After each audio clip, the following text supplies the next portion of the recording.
وقال النبي صلى الله عليه وسلم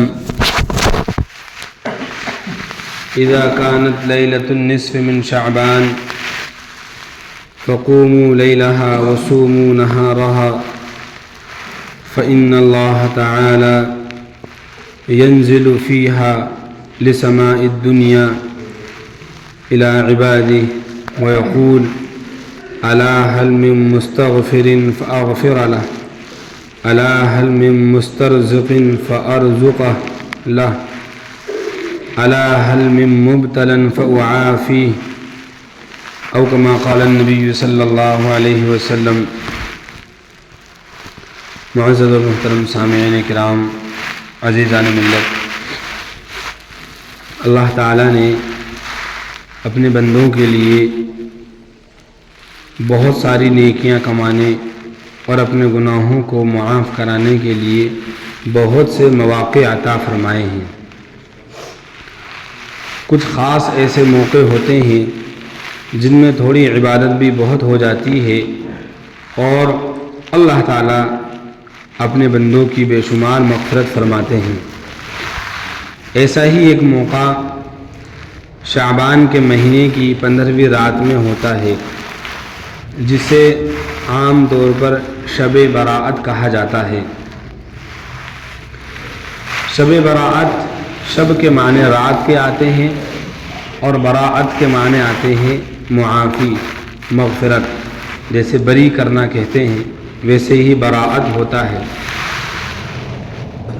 اس کو حدیث میں لیلۃ النصف من شعبان کہا گیا ہے، یعنی شعبان کے مہینے کی بیچ کی رات، یعنی 15ویں رات۔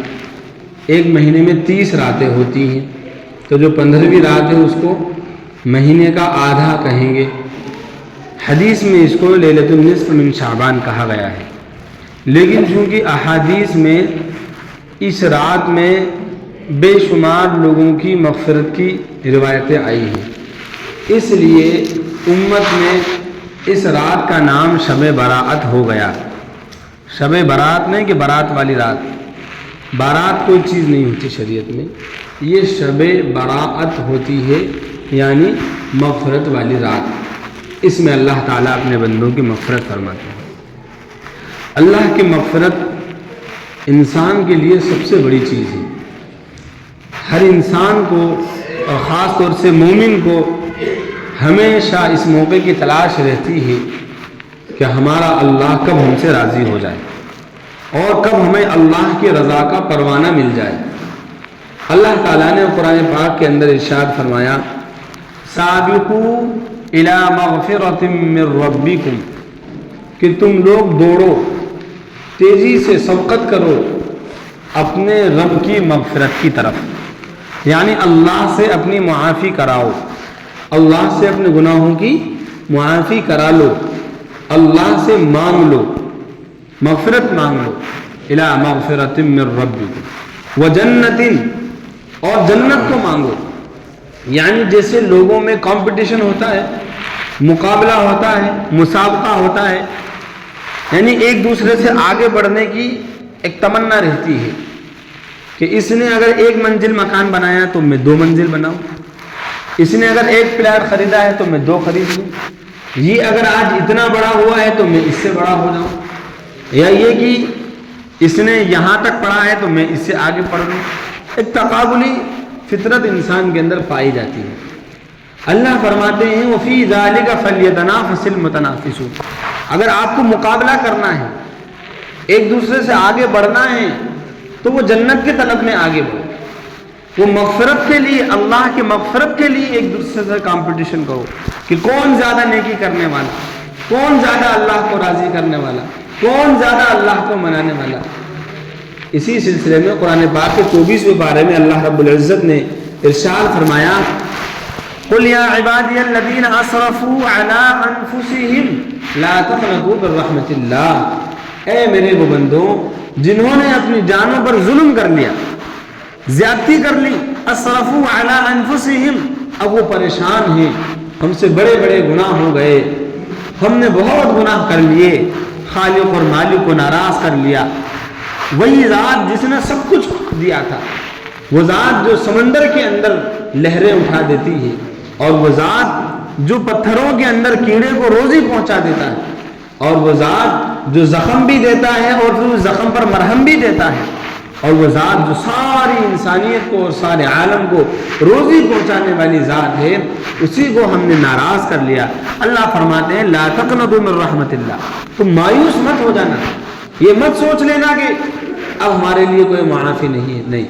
فرمایا ان اللہ یغفر الذنوب جميعا، اللہ تمام گناہوں کو معاف فرما دے گا، بے شک وہ معاف کرنے والا ہے۔ امید دلائی، اس امید کے ساتھ ساتھ ایسے مواقع عطا فرمائے جیسا کہ شب برات کا موقع دیا۔ اتوار کے روز، ابھی جو آج جمعہ ہے، پھر سنیچر ہے، ہفتے کا دن ہے، پھر اس کے بعد اتوار کا دن ہوگا۔ اتوار کا دن گزرنے کے بعد جو رات آئے گی وہ شعبان کی 15ویں رات ہوگی، اسی کو شب برات کہا جاتا ہے۔ اس کی بڑی فضیلت آئی ہے احادیث میں بھی، اور بعض مفسرین کی تفسیروں کو دیکھا جائے تو قرآن پاک کے اندر بھی۔ قرآن پاک کے 25ویں پارے میں اللہ نے ارشاد فرمایا حامیم والکتاب المبین انا انزلناہ فی لیلۃ مبارکہ۔ اللہ فرماتے ہیں کتاب مبین قرآن پاک کی قسم کھا کر کہ ہم نے اس رات میں قرآن پاک کو نازل کیا، اور اس رات میں تمام معاملات کو تقسیم کیا جاتا ہے۔ اب اس سلسلے میں اکثر مفسرین تو یہی فرماتے ہیں کہ اس آیت میں جو رات ہے اس سے مراد شب قدر جو رمضان میں آتی ہے، جس کو اللہ نے چھپا رکھا ہے، لیکن بعض مفسرین یہ بھی فرماتے ہیں کہ اس رات سے مراد شب برات ہے، کہ شب برات میں قرآن کو نازل کیا۔ اب ظاہر میں ایسا لگ رہا ہے کہ دو باتیں ٹکرا رہی ہیں کہ شب برات مراد ہے یا شب قدر مراد ہے۔ حضرت مولانا اشرف علی صاحب تھانوی رحمۃ اللہ علیہ اور علماء نے سمجھایا ہے اس کو کہ شب برات میں اصل میں فیصلے ہوتے ہیں، شب برات میں اصل میں فیصلے ہوتے ہیں۔ ایک روایت ہے حضرت عائشہ رضی اللہ تعالی عنہا نے حضور پاک صلی اللہ علیہ وسلم سے پوچھا کہ اس رات میں کیا کیا ہوتا ہے اللہ کے رسول، شب برات کے بارے میں۔ حضور پاک صلی اللہ علیہ وسلم نے ارشاد فرمایا کہ اس رات میں اللہ تعالی بندوں کی یہ لکھ دیتا ہے کہ کون پیدا ہوگا اور کون مرے گا اور کس کو رزق دیا جائے گا اور کس کو شفا دی جائے گی، اور بندوں کے اعمال اس رات میں اوپر پہنچائے جاتے ہیں اور اس رات میں روزی اتاری جاتی ہے۔ تو اس حدیث کی روشنی میں یہ پتہ چلتا ہے کہ اس رات میں فیصلے صادر ہوتے ہیں۔ تو دو باتیں ہو گئی، ایک تو کسی معاملے کی تجویز یعنی کسی چیز کا فیصلہ کرنا، اور ایک اس فیصلے کو نافذ کرنا۔ تو شب برات کے اندر یہ فیصلہ ہوا کہ قرآن پاک کو لوح محفوظ سے بلکہ آسمان دنیا سے یہاں اتارا جائے گا حضور پاک صلی اللہ علیہ وسلم پر، یا لوح محفوظ سے آسمان دنیا پر، یہ فیصلہ ہوا شب برات میں، اور قرآن پاک کو نازل کیا گیا شب قدر میں۔ بات سمجھ میں آ رہی ہے؟ شب برات میں فیصلہ کیا گیا اور شب قدر میں اس کو نافذ کیا گیا۔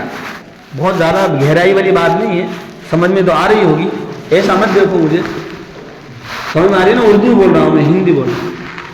تو اللہ تعالیٰ نے گویا کہ اس آیت سے اس رات کی فضیلت ثابت ہوئی۔ اس رات کے کچھ خاص اعمال بھی ہیں، بہت زیادہ تو نہیں۔ ایک روایت ہے حضرت عائشہ صدیقہ رضی اللہ تعالیٰ عنہ کی، وہ فرماتی ہیں کہ ایک دن میری رات میں نیند کھلی تو میں نے حضور پاک صلی اللہ علیہ وسلم کو بستر پر نہیں پایا، میں گھبرائی اور میں نکل پڑی، تو میں دیکھتی ہوں کہ حضور پاک صلی اللہ علیہ وسلم جنت البقیع میں موجود ہے، قبرستان میں۔ پھر آپ صلی اللہ علیہ وسلم کے پاس پہنچی تو آپ صلی اللہ علیہ وسلم اس رات جو ہے قبرستان گئے تھے۔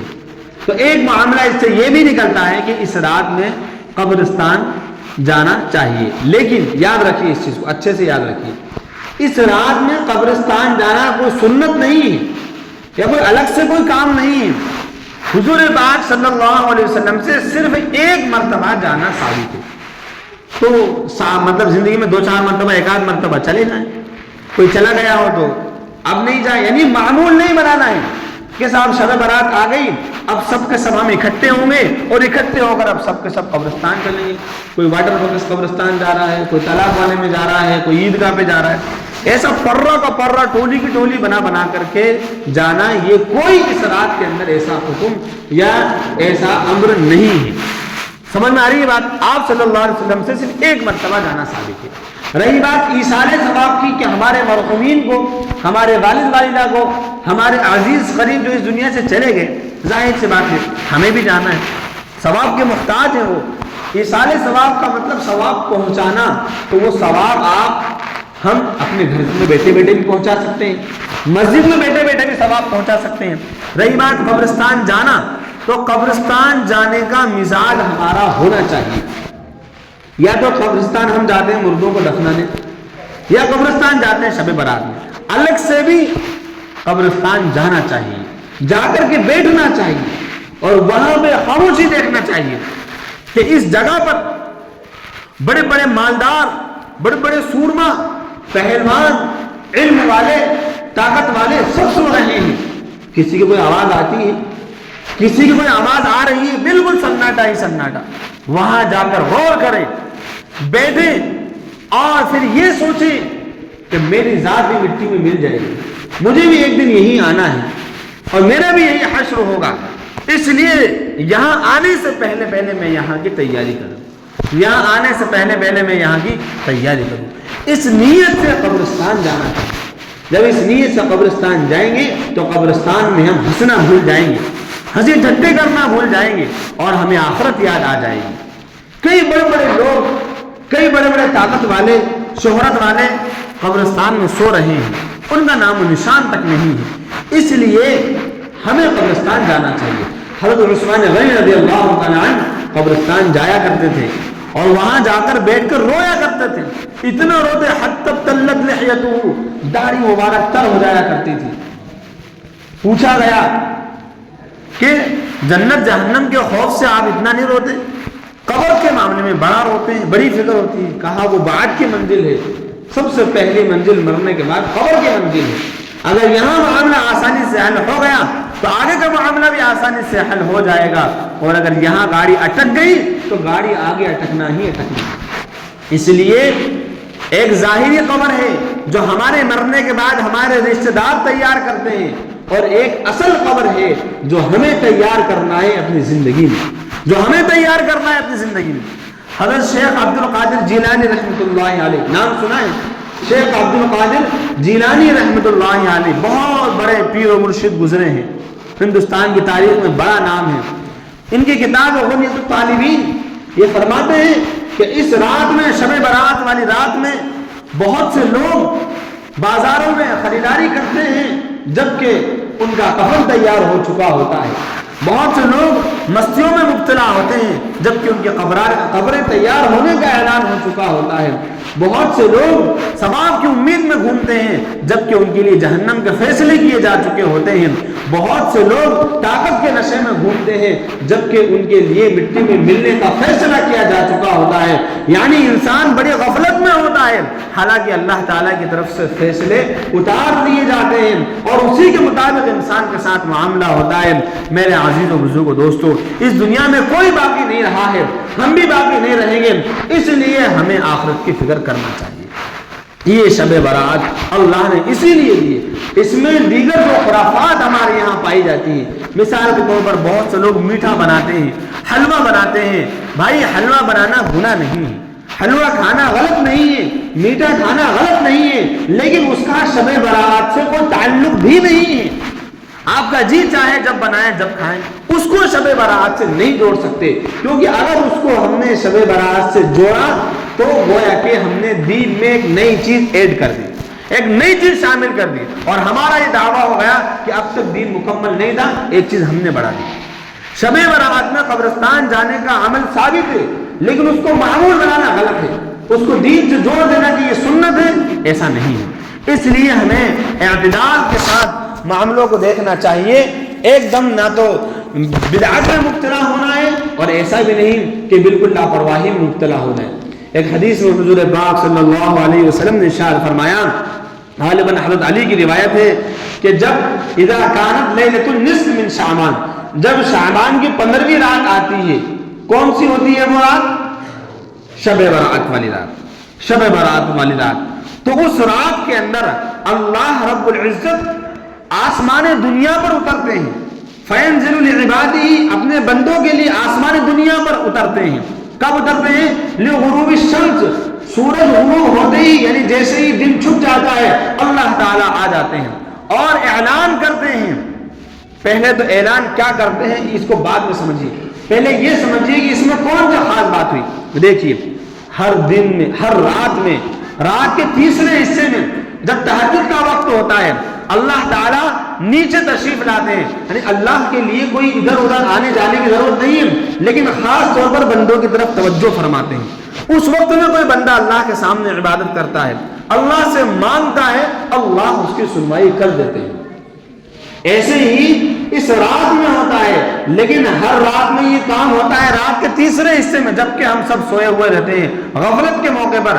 لیکن شب برات میں اللہ رب العزت مغرب کی نماز کے وقت سے ہی، جیسے ہی سورج غروب ہوتا ہے، فوراً آسمان دنیا کی طرف اور ہماری طرف متوجہ ہو جاتے ہیں اور تین اعلان کرتے ہیں، تین اعلان کرتے ہیں، الا هل من مستغفر فاغفر له، ہے کوئی مغفرت چاہنے والا، ہے کوئی مجھ سے معافی مانگنے والا تو میں اس کو معاف کر دوں، اس کی مغفرت کو میں لے لوں اور اس کو معاف کر دوں۔ ہے کوئی معافی چاہنے والا؟ بھئی ہم سب معافی کے طلبگار ہیں کہ نہیں؟ اللہ سے اپنے اپنے گناہوں کی معافی مانگے، اللہ ہم سب کو معاف فرما دے۔ پھر اللہ تعالیٰ دوسرا اعلان فرماتے ہیں، الا هل من مسترزق فارزقه له، ہے کوئی روزی تلاش کرنے والا، ہے کوئی روزی مانگنے والا، ہے کوئی رزق مانگنے والا؟ بھائی ہر چیز اللہ ہی دیتے ہیں، ہر چیز اللہ ہی دیتے ہیں، لیکن انسان سب سے زیادہ پریشان ہوتا ہے روزی کے معاملے میں۔ کس میں پریشان ہوتا ہے؟ روزی کے معاملے میں، کیونکہ روزی کا تعلق پیٹ سے ہوتا ہے اور پیٹ انسان کو اپنے قابو میں رکھتا ہے، پیٹ انسان کو اپنے قابو میں رکھتا ہے۔ اس لیے روزی کے بارے میں فرمایا کہ ہے کوئی روزی مانگنے والا تو میں اس کو روزی عطا فرما دوں۔ پھر تیسرا سوال اعلان ہوتا ہے، الا هل من مبتلا، ہے کوئی بیماری میں، پریشانی میں گھرا ہوا، مصیبتوں میں الجھا ہوا، فاعافی، تو آج میں اس کو عافیت دے دوں، بیماری سے چھٹکارا دے دوں، میں اس کو اس کی پریشانی سے نکال دوں۔ پھر اعلان ہوتا ہے الا قضا الا قضا، کوئی یہ مانگنے والا، وہ مانگنے والا، یعنی مختلف اللہ کی طرف سے اعلانات کیے جاتے ہیں۔ ہمیں چاہیے کہ غفلت میں زندگی گزارنے کے بجائے اللہ سے مانگیں، رزق مانگیں، عافیت مانگیں، مغفرت مانگیں، اپنی ضرورتوں کو مانگیں۔ وہ سب کی ضرورتوں کو سننے والا ہے، وہ سب کو دینے والا ہے، وہ جس کو چاہتا ہے دے دیتا ہے اور جس کو چاہتا ہے محروم کر دیتا ہے، لیکن مانگنے والوں کو پسند فرماتا ہے۔ اللہ رب العزت مانگنے والوں کو پسند فرماتا ہے۔ ہماری یہ عادت ہے، ہم مانگنے والوں کو برا سمجھتے ہیں، ہم مانگنے والوں کو برا سمجھتے ہیں، لیکن اللہ مانگنے والوں کو پسند فرماتا ہے اور نہ مانگنے والوں کو ناپسند کرتا ہے۔ اللہ سے مانگو، مانگنے کی عادت ڈالو۔ حدیث کے اندر آتا ہے اگر تمہارے جوتے کا تسمہ بھی ٹوٹ جائے نا، اسے بھی اللہ سے مانگو۔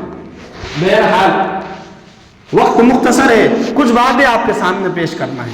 اس رات میں فرمایا کہ اللہ تعالیٰ بنو کلب کی بکریوں کے بالوں کے برابر لوگوں کی مغفرت فرما دیتے ہیں۔ مطلب یہ ہوا کہ بہت سارے لوگوں کی مغفرت ہوتی ہے، مطلب نہیں مانگو تب بھی مغفرت ہو جاتی ہے اللہ کی طرف سے، اللہ کا انعام ہے۔ لیکن کسی حدیث میں الگ، کسی میں 2، کسی میں 3، ان سب کو ملانے کے بعد حاصل یہ نکلتا ہے کہ 7 لوگوں کی مغفرت اس رات میں نہیں ہوتی جب تک کہ وہ اپنے گناہ سے توبہ نہ کر لیں۔ بات سمجھ میں آ رہی ہے؟ پورے 7 کے ساتھ ایک حدیث میں نہیں ہے، ایک حدیث میں مشاہن ہیں، ایک حدیث میں اہل حقد ہیں، الگ الگ لوگ ہیں۔ اب ہم ان 7 کو آپ کے سامنے مختصر وقت میں پیش کریں گے۔ کوشش یہ کیجئے کہ ہم ان 7 میں سے کوئی سا بھی نہ بنے تاکہ اللہ ہماری بھی مغفرت فرمائے۔ ہمیں تو یہ کوشش کرنا ہے کہ ہم سے کوئی ایک ادنا سا گناہ بھی صادر نہ ہو، اللہ کی عبادت ہی عبادت کریں۔ میرے بھائیوں، بزرگوں، دوستوں، فرمایا ایک حدیث کے اندر کہ اللہ تعالیٰ مغفرت فرما دیتے ہیں اس رات میں سوائے مشرک کے۔ مشرک اللہ تعالیٰ کی ذات میں اور اس کی صفات میں شرک کرنے والا. اس کو سمجھ لیجئے، ہر مرتبہ ہم اس کو بہت باریکی سے سمجھاتے ہیں لیکن وقت کم ہے، مختصر بتائیں گے. شرک کا مطلب اللہ رب العزت کی ذات میں کسی کو شریک ٹھہرانا، یعنی جیسے اللہ کو خدا مانا ہے کسی اور کو بھی خدا مان لینا، یہ بڑا شرک ہے. ان الشرک لظلم عظیم، سب سے بڑا ظلم ہے، سب سے بڑا ظلم ہے یہ. اور اللہ تعالیٰ مشرک کو کبھی معاف نہیں فرمائیں گے. بغیر توبہ کے مر گیا تو کوئی نبی بھی اس کی سفارش نہیں کر سکتا، چاہے وہ نبی کا بیٹا ہی کیوں نہ ہو، اللہ معاف نہیں فرمائیں گے. ایک تو یہ ہوا شرک، بات سمجھ میں آئی. ایک شرک یہ ہوتا ہے کہ صفات میں ہم نے کسی کو شریک ٹھہرا لیا. جیسے کہ مثال کے طور پر روزی دینا کس کی صفت ہے؟ اللہ کی. کس کی صفت ہے بولے؟ اللہ کی.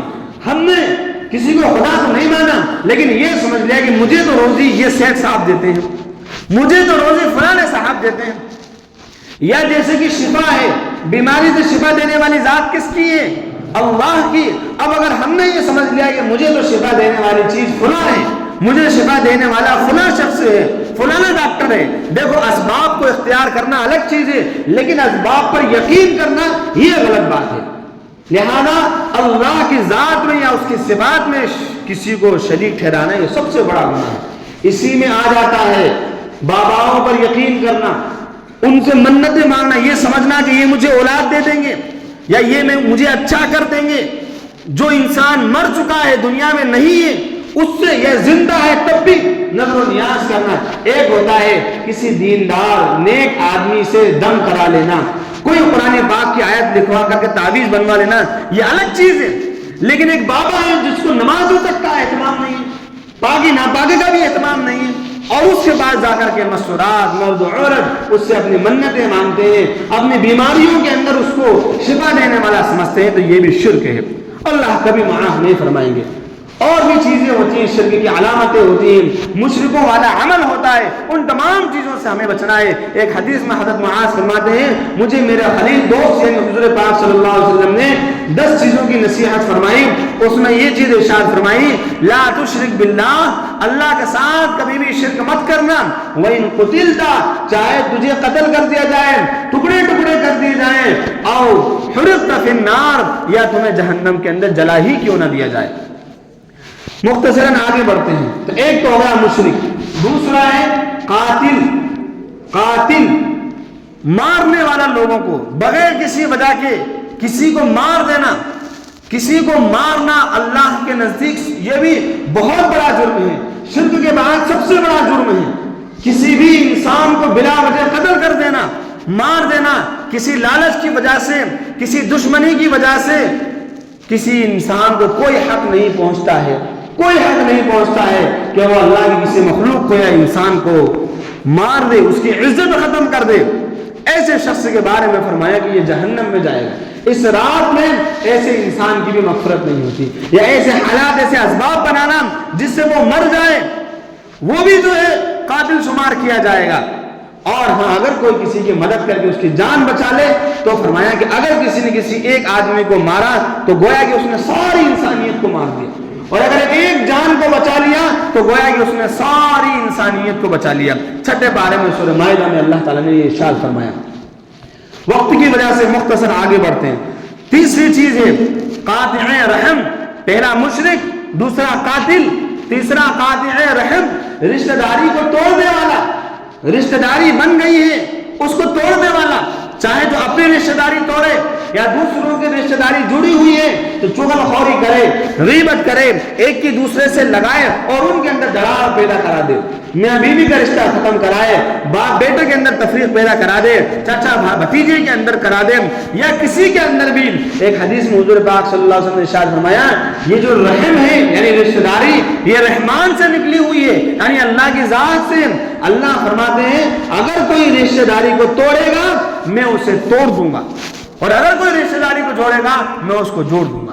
لہذا جو روٹے ہوئے ہیں ان کو منائیں، اور جو دوسروں سے روٹ کے بیٹھ گئے ہیں وہ بھی مان جائیں، ایک دوسرے کو معاف کر دیں. دنیا سے آخرکار سب کو جانا ہے، یہاں ہمیشہ کوئی رہنے والا نہیں ہے. اس لیے رشتہ داری کے اندر آگے بڑھیں، ایک دوسرے سے ملوائیں، دشمنیوں کو ختم کریں، محبتیں پیدا کریں۔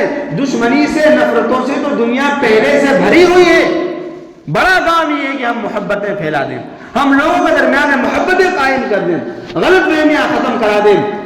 اس معاملے میں بھی ہمیں بہت غور کرنے کی ضرورت ہے کہ رشتہ داریوں کو جوڑیں۔ سب سے بڑا رشتہ اللہ کا، بندے کا، اس کے بعد ماں باپ کا رشتہ، میاں بیوی کا رشتہ، بھائی بھائی کا رشتہ، چچا بھتیجے کا رشتہ، خالہ کا، ماموں کا، یہ سب جو رشتہ دار ہیں، کوئی کسی سے اٹھا ہوا ہے اللہ کے لیے معاف فرما دے۔ ایک حدیث کے اندر آتا ہے اگر کسی نے کسی مسلمان سے بغیر کسی وجہ کے 3 دن سے زیادہ بات چیت کرنا بند کر دی، بغیر کسی شرعی وجہ کے 3 دن سے زیادہ بات کرنا بند کر دی، حدیث میں فرمایا گیا یہ شخص جہنم میں جائے گا۔